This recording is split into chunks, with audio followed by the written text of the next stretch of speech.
for the championship match. Michelle Feldman. Carolyn has climbed the ladder, though it was a very unstable ladder. She's made it to the top. I'm Jan Schmidt, along with Carolyn Doran-Ballard and Michelle. Wow, it's been a rocky road. One thing that's kept Michelle in the match has been the point that she's made some nasty splits. Exactly. She's made some phenomenal spare shots when she's had to. And really, that's what you need to do. Now, Tiffany Stanbrough, top seed last week, won last week, 2 for 2 from the top seed. How much of an advantage will she have being the only one on the left side?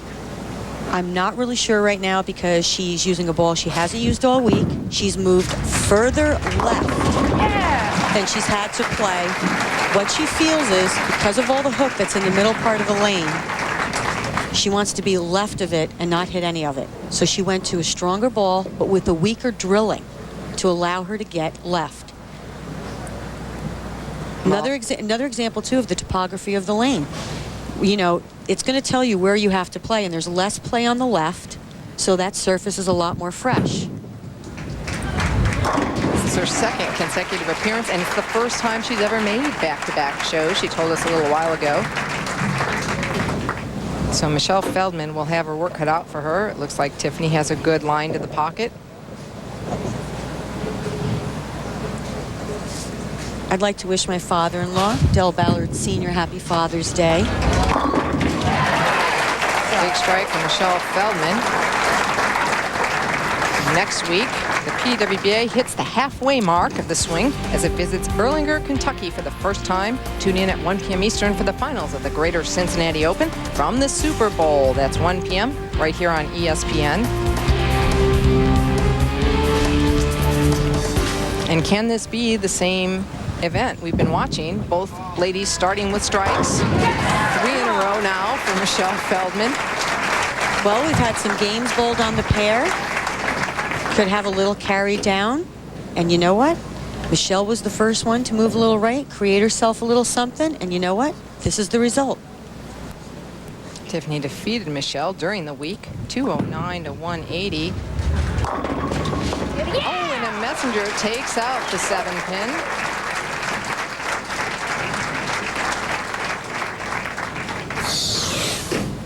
Tiffany coming in just a little light, but sends a messenger off the side across to hit out the 7.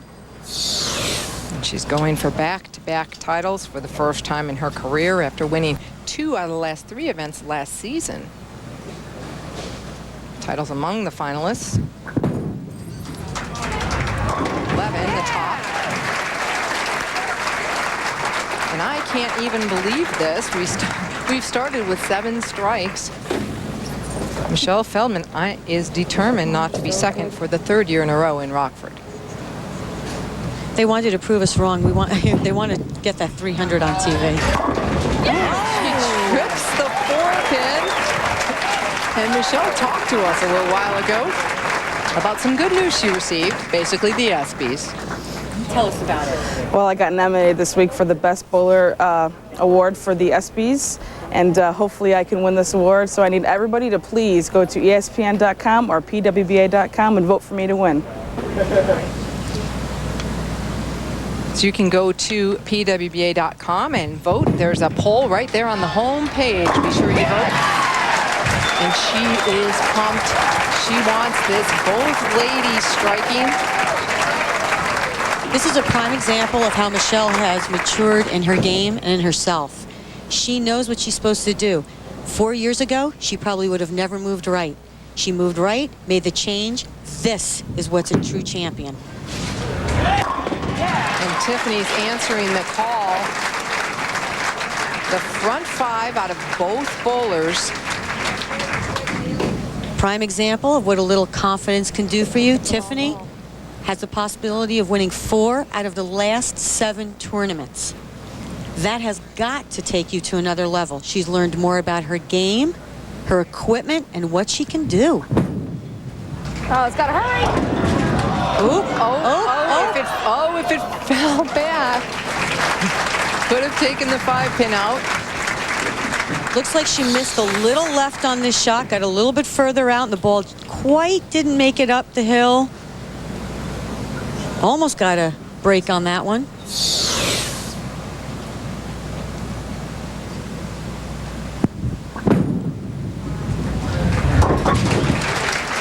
There's that one up. And shaking her head, kicking her foot. Exactly. She said one thing she did not really do well this week was her spares were iffy.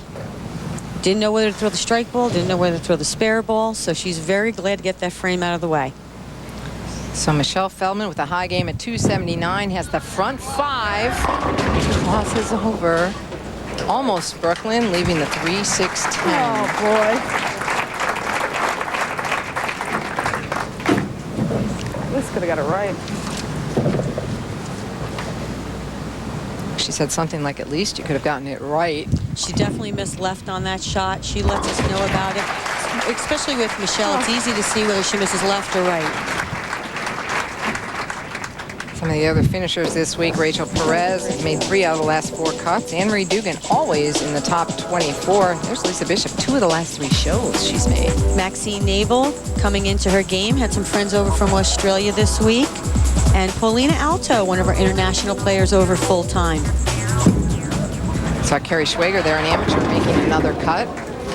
Michelle leaving the 4-7. I want to extend a great big hello and a happy Father's Day to all the fathers overseas and thank them for everything they're doing. And we're being watched on the American Forces Radio and Television Services. It services 179 countries and U.S. ships at sea. Covering up the 4-7. So right now, it's a very close match, a 3-pin match. Tiffany Stanbrough in the lead by 3, looking to win that 2nd consecutive title in a possible 4 out of 7. And Carolyn, you know what that's like. Another great shot by Tiffany. One thing I can tell you, 2001, great year for me. I became very comfortable with where I was playing, what I was doing with my equipment, and that's what I see out of Tiffany. She's been able to play the same part of the lane. She's been very comfortable. She's learned how to control it.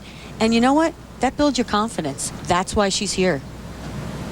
Well, she leads by 3. She could take it to 13 with a strike, and she had that 228 average on this pair. Yeah! And she still likes this pair.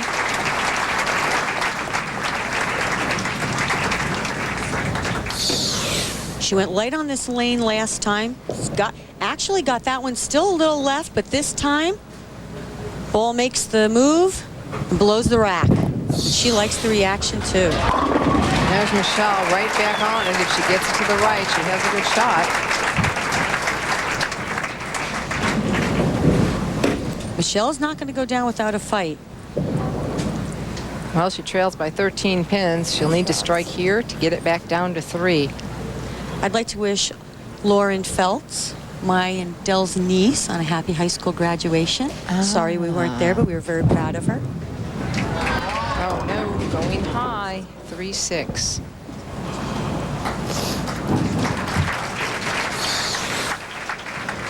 Shaking her head, got it in just a little bit. Still not enough hold down the lane. Leaves the 3-6, changes balls. Okay, she covers that spare, and Michelle Feldman has to be thinking, I can't be second 3 years in a row in the same bowling center. She lost to Liz Johnson in 2001, and in the doubles event with April Ellis last year, they lost to Kendra Gaines and Melissa Brownie. Well, I'm going to live on the edge here and say that if Michelle were not to win today, it's probably not the last time we're going to see her on the telecast either. Probably safe with that. Oh.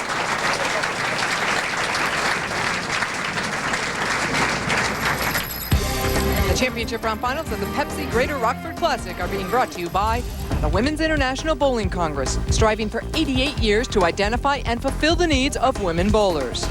By bowlersparadise.com, the official online pro shop of the Professional Women's Bowling Association. And by Pepsi, the official soft drink of bowling. Tiffany now up in the 10th frame, and another strike.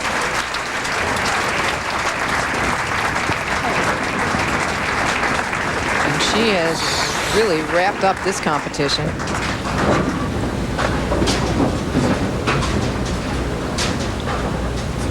Just picture perfect every shot. She bowled very consistent this week. She said she had basically the same look pair to pair. She juggled within 3 balls, and it paid off. She stayed calm. She took game after game, and here she is, champion again. She's glancing over at the score and asking, is it over? Kind of anticlimactic, as she's needed to double last time to win.